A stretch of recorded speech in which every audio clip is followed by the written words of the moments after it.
નમસ્કાર વિદ્યાર્થી મિત્રો, આપણે ચેપ્ટર 1માં કુલંબ બળ સદિશ અને મૂલ્ય સ્વરૂપે જોઈ ગયા. વિદ્યુત ક્ષેત્રની પણ માહિતી મેળવી. આજે આપણે ડિટેલમાં વિદ્યુત ક્ષેત્ર વિશે શીખવાનું છે. બરોબર છે?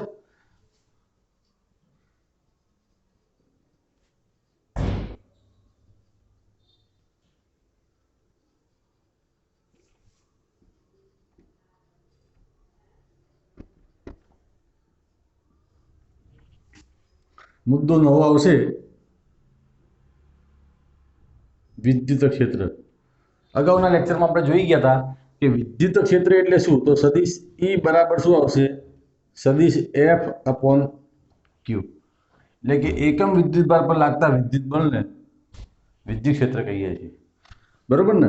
Q નું મૂલ્ય કેટલું લેવાનું છે, 1 કુલંબ. જો Q બરાબર 1 કુલંબ હોય તો E બરાબર કેટલું હોય, તો એ બળના બળ જેટલું હોય, એટલે કે વિદ્યુત ક્ષેત્ર બળ જેટલું લાગે. ધ્યાન રાખજો, આ જે Q જે છે ને પરીક્ષણ વિદ્યુત ભાર કહેવાય. Qને શું કહેવાય, પરીક્ષણ વિદ્યુત ભાર. ધ્યાન રાખજો, બહુ અગત્યનો મુદ્દો છે. તમારે વિદ્યુત ક્ષેત્ર શોધવું હોય તો તમારે પરીક્ષણ વિદ્યુત ભારની માહિતી હોવી જોઈએ. પરીક્ષણ વિદ્યુત ભારનું મૂલ્ય કેટલું હોય, એ હંમેશા +1 કુલંબ હોય. જે બિંદુએ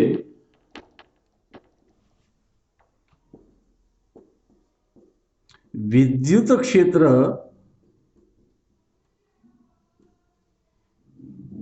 શોધવું હોય તે બિંદુએ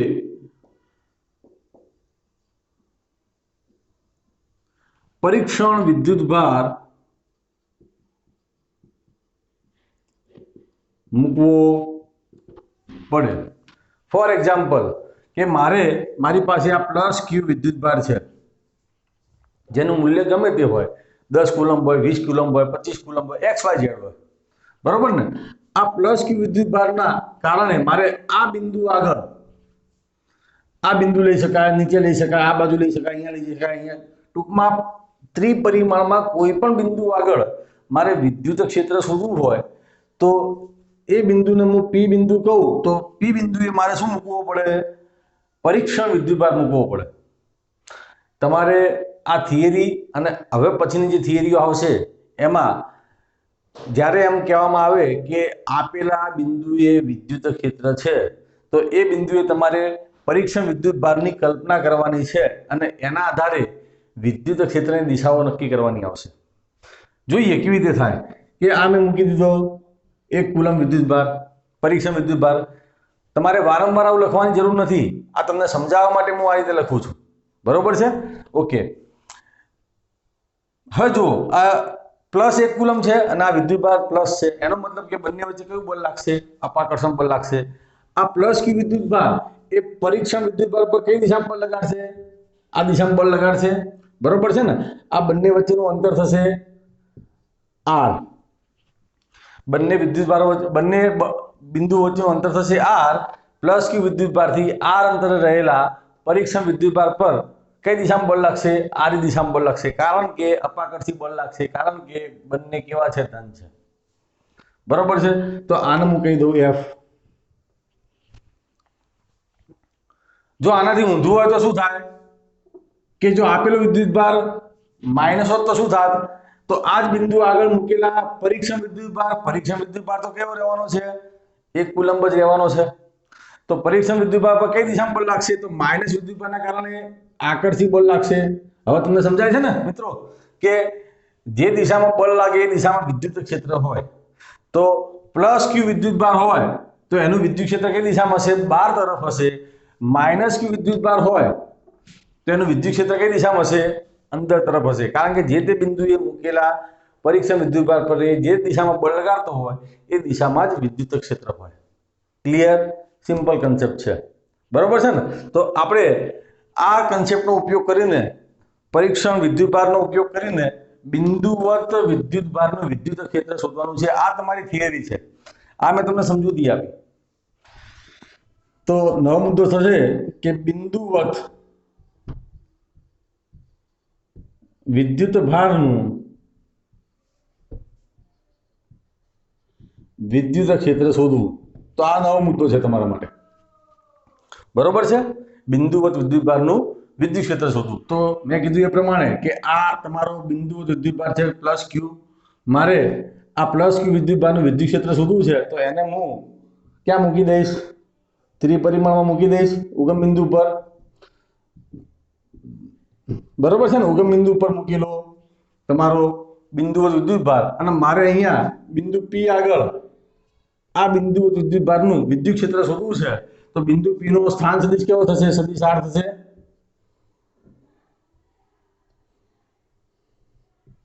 ઓકે, તો અહીં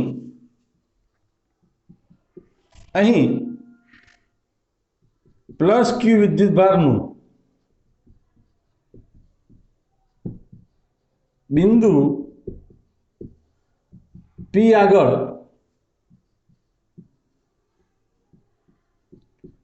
વિદ્યુત ક્ષેત્ર શોધવું છે. બિંદુ પી આગળ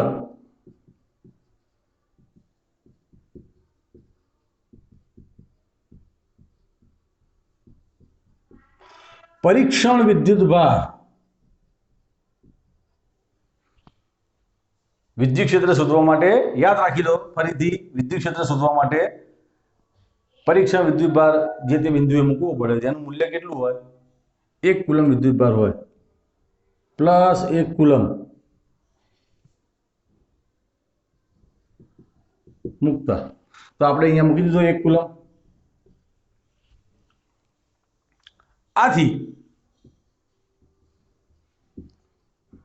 આ વિદ્યુત ભાર પર આને આપણે કહીશું હાલ પૂરતો સ્મોલ ક્યુ કહીશું. આથી આ વિદ્યુત ભાર પર પ્લસ ક્યુ વિદ્યુત ભારના કારણે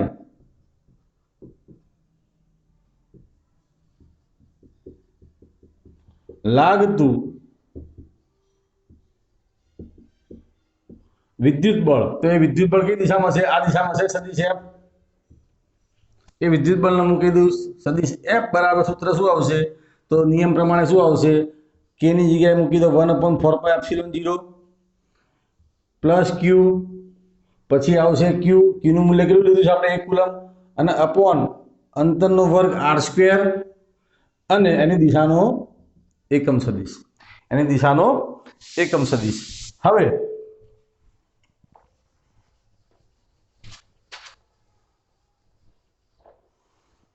therefore F by Q બરાબર સૂત્ર આવશે, શું આવશે? તો 1/4πε0 Q upon r² અને r². therefore F by Q બરાબર કેટલો આવે? E બરાબર કેટલા આવે? તો 1/4πε0 Q upon r² અને r². અથવા તો આની જગ્યાએ મૂકી દો K, small k, Q upon r² અને r². તો આ તમારું વિદ્યુત ક્ષેત્રનું સૂત્ર થઈ ગયું. ઓકે, તો પ્લસ ક્યુ વિદ્યુત ભાર હોય તો પ્લસ ક્યુ વિદ્યુત ભારનું વિદ્યુત ક્ષેત્ર કઈ દિશામાં આવશે? બહાર તરફ આવશે. તો વિદ્યુત ક્ષેત્ર બહાર તરફ આવશે. હવે તમે ખાસ જોજો કે જેમ જેમ અંતર વધે છે એમ વિદ્યુત ક્ષેત્રના સદિશો નાના કર્યા છે. એનો મતલબ કે વિદ્યુત ક્ષેત્ર ઘટતું જાય. કેમ? તો વિદ્યુત ક્ષેત્ર, ચલો આ તો અચળ, ક્યુ પણ અચળ, તો અંતરના વર્ગના વ્યસ્ત પ્રમાણમાં હોય. નજીકના અંતરમાં વિદ્યુત ક્ષેત્ર પ્રબળ હોય, દૂરના અંતરમાં વિદ્યુત ક્ષેત્ર નિર્બળ હોય. તો આપણે આ રીતે વિદ્યુત ક્ષેત્રની રજૂઆત કરી શકીએ. જેમ જેમ અંતર વધે તેમ વિદ્યુત ક્ષેત્ર ઘટતું જાય.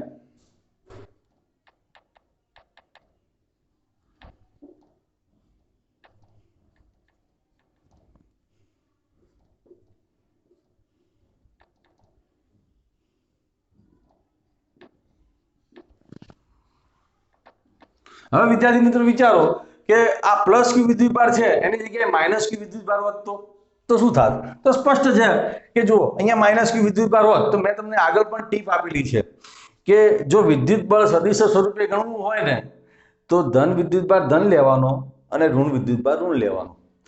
આપણે સદિશ સ્વરૂપે વિદ્યુત બળ ગણીએ છીએ તો અહીંયા આ પ્લસ ક્યુ વિદ્યુતભારની જગ્યાએ શું આવશે? અહીંયા માઇનસ ક્યુ વિદ્યુતભાર આવશે. એટલે અહીંયા શું થઈ જશે? બધે માઇનસ થઈ જશે. બરોબર છે ને? ઓકે. ધેરફોર આ જે બળની દિશા છે શું થશે? ઉલટી જશે. માઇનસ ક્યુ વિદ્યુતભારે એક કુલમ વિદ્યુતભાર પર કઈ દિશામાં બળ લગાડશે? આકર્ષી બળ લગાડશે. એટલે અંદરની તરફ બળ લગાડશે. તો જો તમારે માઇનસ ક્યુ વિદ્યુતભારનું વિદ્યુત ક્ષેત્ર લેવું હોય તો આકૃતિ આની આ જ રહેશે, ફક્ત સદિશોની દિશા ઉલટાઈ જશે. બરોબર છે? આ રીતે આવશે.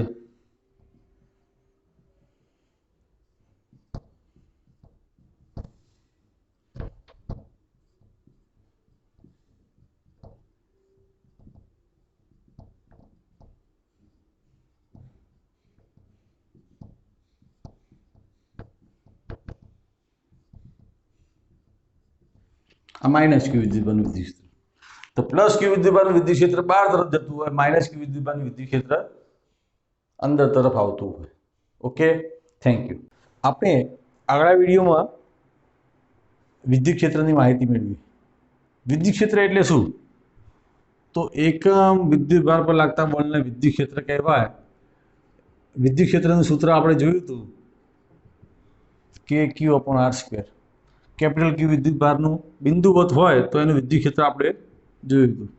બરોબર છે ને? કેની જગ્યાએ મૂકી દઈએ? 1/4πε0 Q/R² અને r². આ મુદ્દામાં આપણે વિદ્યુત ભારોના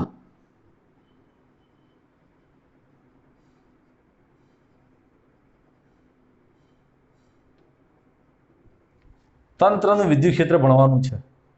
બરોબર છે ને? n વિદ્યુત ભારોનું તંત્ર હોય તો કેવી રીતે વિદ્યુત ક્ષેત્ર મળે? તો એના માટે આપણે n વિદ્યુત ભારોનું તંત્ર લઈ લઈએ કે માની લઈએ કે આ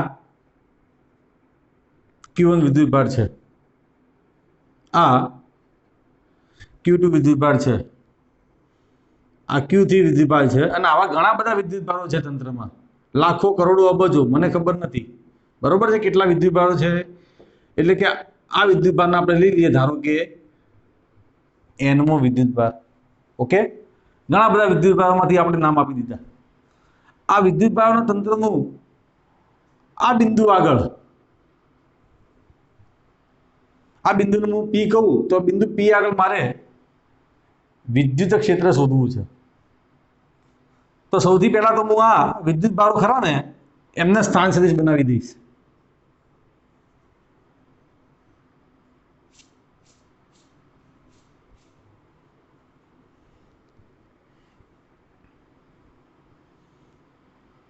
Q1 વિદ્યુત ભારનું સ્થાન સદિશ આવશે સદિશ R1. Q2 વિદ્યુત ભારના સ્થાન સદિશ આવશે R2.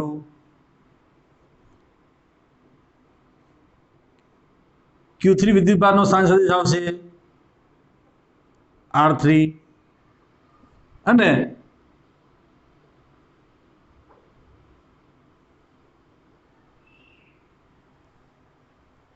Qn વિદ્યુત ભારનો સ્થાન સદિશ આવશે Rn. જે બિંદુ આગળ વિદ્યુત ક્ષેત્ર શોધવું હોય તે બિંદુ આગળ એક એકમ એટલે કે એક કુલમ, જેને આપણે નામ આપ્યું છે પરીક્ષણ વિદ્યુત ભાર.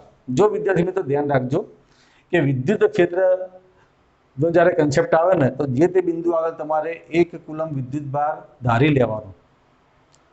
બરોબર છે? તો અહીંયા મેં એક કુલમ એટલે કે પરીક્ષણ વિદ્યુત ભાર ધાર્યો. તો હવે જુઓ, વિદ્યુત ભાર Q1 એ આ એક કુલમ વિદ્યુત ભાર પર કઈ દિશામાં બળ લગાડશે? તો આ દિશામાં બળ લગાડશે. અને તેના વિદ્યુત ક્ષેત્રને હું શું કહીશ? E1 કહીશ. એ જ રીતે વિદ્યુત ભાર Q2 એ કઈ દિશામાં બળ લગાડશે? આ દિશામાં બળ લગાડશે. અને એના વિદ્યુત ક્ષેત્રને હું શું કહીશ? E2 સદિશ કહીશ. એ જ રીતે Qn વિદ્યુત ભાર કઈ દિશામાં બળ લગાડશે? આ દિશામાં બળ લગાડશે. અને એના વિદ્યુત ક્ષેત્રને હું શું કહીશ? En કહીશ. એ જ રીતે Q3 વિદ્યુતભાર કઈ દિશામાં બળ લગાડશે? આ દિશામાં બળ લગાડશે અને એના વિદ્યુત ક્ષેત્રનું હું શું કહીશ? અનુક્રમે E3 કહીશ. સમજ પડે છે ને? ટૂંકમાં બે વિદ્યુત ભારોને જોડતી રેખા ઉપર જ બળ લાગે અને એ દિશામાં જ વિદ્યુત ક્ષેત્ર મળે. તો લખીએ હવે કે અહીં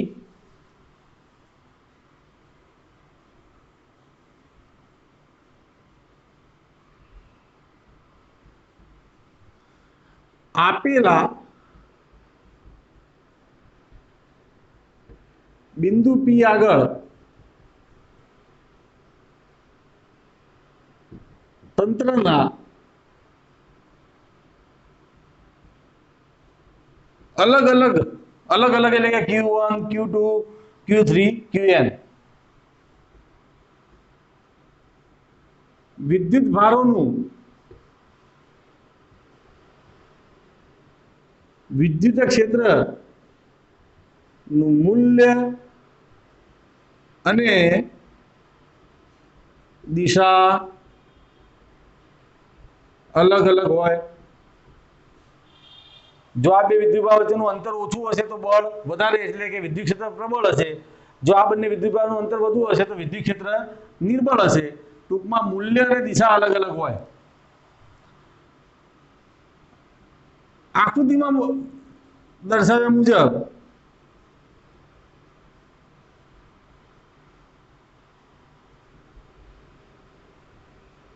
આ વિદ્યુત ક્ષેત્રો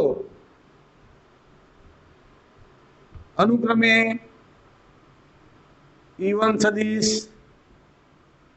E2 सदिश, E3 सदिश, En सदिश वडे दर्शावी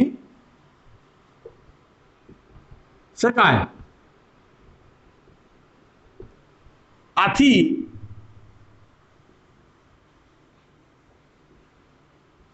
कुल विद्युत क्षेत्र एटले शुं? तो सदिशी बराबर दरेक विद्युत क्षेत्रनो सदिश सरवाळो એટલે કે E1 + E2 + E3 અને En.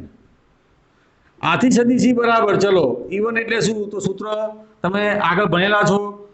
બરાબર શું આવશે? 1/4πε0. ચલો E1 છે એટલે વિદ્યુતભાર શું કયો આવશે? Q1 આવશે. બરોબર છે. અને આ બંને વચ્ચેનું અંતર, હવે આ બંને વચ્ચેનું અંતર નક્કી કરીએ. તો બિંદુ P નો સ્થાન સદિશ લઈ લઈએ. અહીંયા RP લઈ લઈએ. બિંદુ P નો સ્થાન સદિશ RP લઈ લઈએ. તો આ બંને વચ્ચેનું અંતર કેટલું થાય? તો R1P થશે. આ બંને વચ્ચેનું અંતર કેટલું થાય? R1P અથવા RP1. બરોબર છે. RP - R1. તો અહીંયા Q1/RP1 નો સ્ક્વેર અને RP1 નો એકમ સદિશ આવશે. એ જ રીતે E2 બરાબર શું આવશે? 1/4πε0 વિદ્યુતભાર Q2. બરોબર છે. અને અપોન શું આવશે? RP2 એટલે કે બિંદુ P અને વિદ્યુતભાર Q2 વચ્ચેનું અંતર આ રહ્યું. એને આપણે કહીશું RP2 અને એની દિશામાં એકમ સદિશ. એ જ રીતે આપણે E3 માટે પણ લખી શકીએ અને આપણે છેલ્લે લખવું હોય En માટે તો 1/4πε0 Qn તો RPn નો સ્ક્વેર અને RPn એકમ સદિશ આવશે.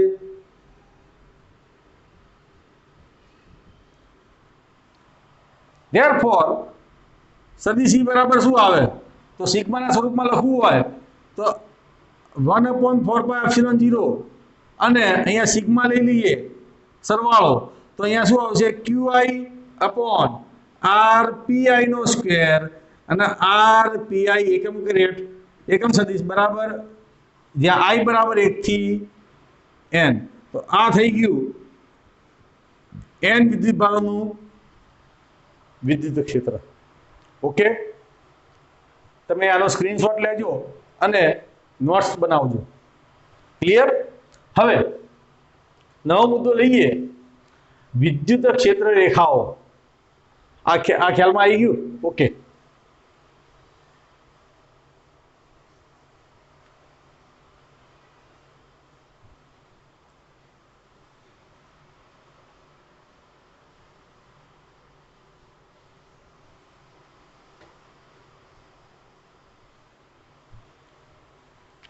નવો મુદ્દો આવશે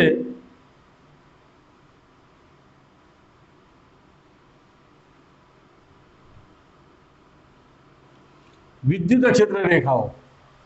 આપણે આગળ જોઈ ગયા કે આ ધન વિદ્યુત ભાર હોય તો એનું વિદ્યુત ક્ષેત્ર કઈ દિશામાં હોય? બહારની દિશામાં હોય.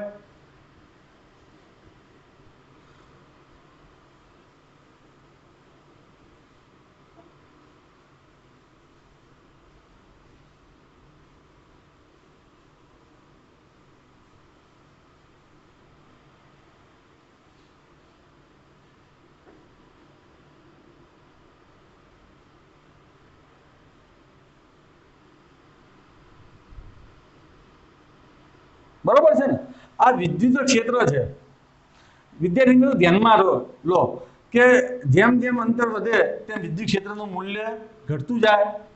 તો જો વિદ્યુત ક્ષેત્ર રેખાઓ વિદ્યુત ક્ષેત્ર વચ્ચેના અંતર પણ વધતા જાય છે. એટલે કે વિદ્યુત ક્ષેત્ર એકબીજાથી જેમ જેમ દૂર જાય એમ એને નિર્બળ કહેવાય.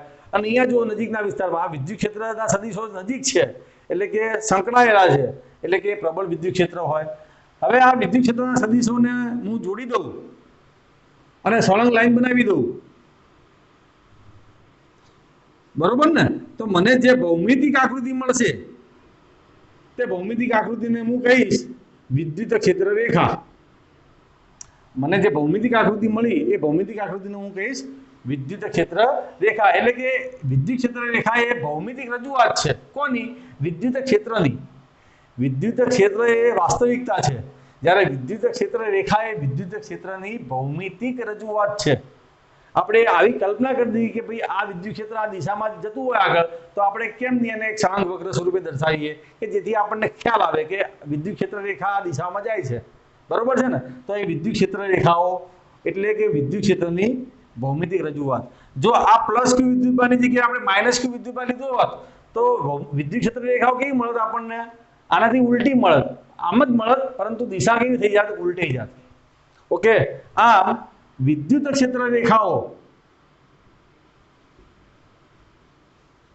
એ વિદ્યુત ક્ષેત્રની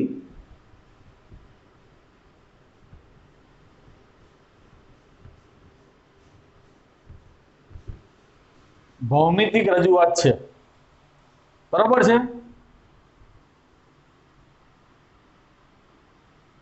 વિદ્યુત ક્ષેત્રોના સદિશોને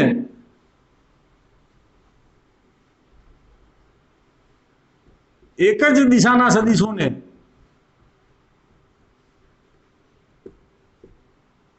જોડતા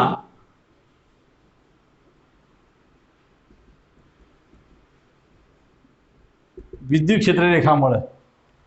ચલો હવે બીજી એક વાત કરીએ કે માની લો કે આ પ્લસ ક્યુ વિદ્યુતભાર છે અને એની વિદ્યુત ક્ષેત્ર રેખા આ રીતે બહાર નીકળે છે અને એની બાજુમાં મૂક્યો છે માઇનસ ક્યુ વિદ્યુતભાર. તો એની વિદ્યુત ક્ષેત્ર રેખા અંદર તરફ આવતી હશે. ધન વિદ્યુતભારની વિદ્યુત ક્ષેત્ર રેખા બહાર જાય તો ઋણ વિદ્યુતભારની વિદ્યુત ક્ષેત્ર રેખા અંદર જાય. જો આને જોડી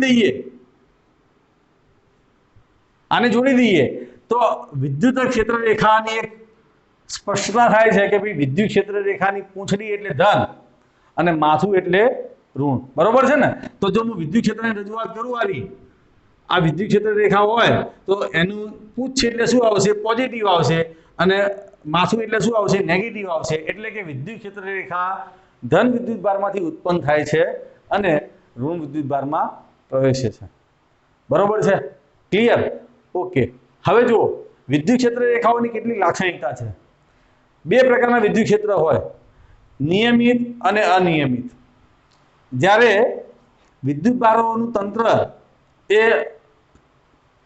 ખૂબ મોટું હોય, બરોબર છે ને, ત્યારે વિદ્યુત ક્ષેત્ર રેખાઓ એ ખૂબ મોટા વિસ્તારમાં પ્રસરે છે.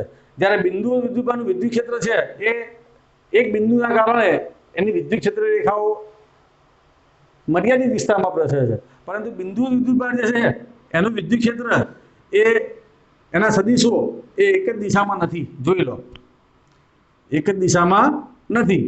આમ બિંદુ વિદ્યુતભારનું વિદ્યુત ક્ષેત્ર કેવું હોય? અનિયમિત હોય. બરોબર છે ને?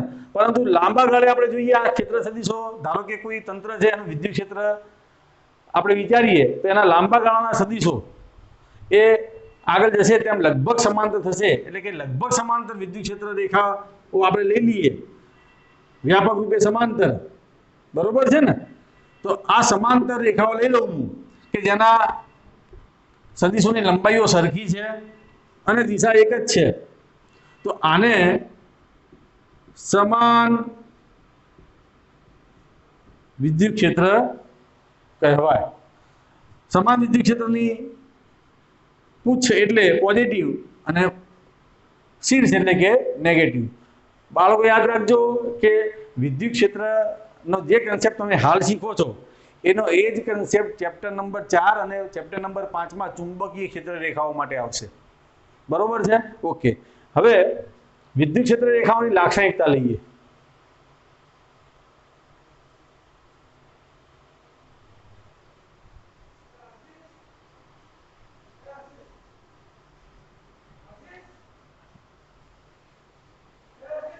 વિદ્યુત ક્ષેત્ર રેખાઓની લાક્ષણિકતાઓ જોઈએ. એમાં પહેલો મુદ્દો છે કે વિદ્યુત ક્ષેત્ર રેખાઓ ધન વિદ્યુતભારથી શરૂ થઈ અને ઋણ વિદ્યુતભારમાં અંત પામે છે. બરોબર છે ને? આ વિદ્યુત ક્ષેત્ર રેખા લઈ લો તો એ ધન વિદ્યુતભારમાંથી શરૂ થાય અને ઋણ વિદ્યુતભારમાં અંત પામે. નંબર 2, વિદ્યુતભાર વિહીન વિસ્તારમાં વિદ્યુત ક્ષેત્ર રેખાઓ ક્યાંય તૂટ્યા સિવાયના સતત વક્ર તરીકે લઈ શકાય. વિદ્યુત ક્ષેત્ર રેખા સીધી રેખામાં જ ગતિ કરતી હોય એવું જરૂરી નથી, પરંતુ એ જો આ વક્ર રીતે પણ દર્શાવી હોય તો એ સતત વક્ર હશે. સિવાય આ શરત ક્યાં છે કે આટલા આજુબાજુના વિસ્તારમાં બીજું કોઈ વિદ્યુતભારનું વિતરણ ન હોવું જોઈએ. બરોબર છે? નહીં તો બળ લાગે અને વિદ્યુત ક્ષેત્ર રેખા ફંટાઈ જાય. નંબર 3, બે ક્ષેત્ર રેખાઓ કદી એકબીજાને છેદતી નથી. જો તેઓ છેદતી હોય તો છેદન બિંદુએ ક્ષેત્ર રેખાને બે દિશાઓ મળે જે શક્ય નથી. તમે ધોરણ 10માં ધારા રેખાઓ વિશે પણ ભણ્યા હતા. ધારા રેખાઓ પણ એકબીજાને છેદતી નથી. એનું કારણ શું છે કે જો ધારા રેખાની વાત કરીએ કે ધારા રેખાઓ જો એકબીજાને છેદે તો તરલના અહીંયા આપણને બે દિશા મળે. એક જ વ્યક્તિ એક જ સમયે બે જગ્યાએ અથવા તો બે દિશામાં ન જઈ શકે, એના જેવી વાત થઈ છે આરી. તો જો આની વિદ્યુત ક્ષેત્ર રેખાઓ હોય અને આ બંને એકબીજાને છેદે તો એનો મતલબ એવો થયો કે એ વિદ્યુતભારનું આ બિંદુ આગળ આ દિશામાં અને આ દિશામાં એક જ સમયે વિદ્યુત ક્ષેત્ર બને જે શક્ય નથી. આમ બે વિદ્યુત ક્ષેત્ર રેખાઓ એકબીજાને છેદી શકે નહીં. બરોબર છે? ઓકે. નંબર 4, સ્થિત વિદ્યુત ક્ષેત્ર રેખાઓ બંધ ગાળા રચતી નથી. ખૂબ અગત્યનો મુદ્દો.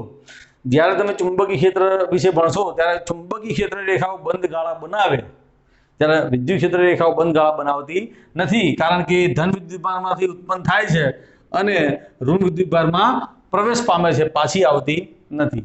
નંબર 5, ક્ષેત્રના કોઈ વિસ્તારમાં યોગ્ય રીતે કરેલું વિતરણ એ વિસ્તારમાં ક્ષેત્રની તીવ્રતાનો ખ્યાલ આપે છે.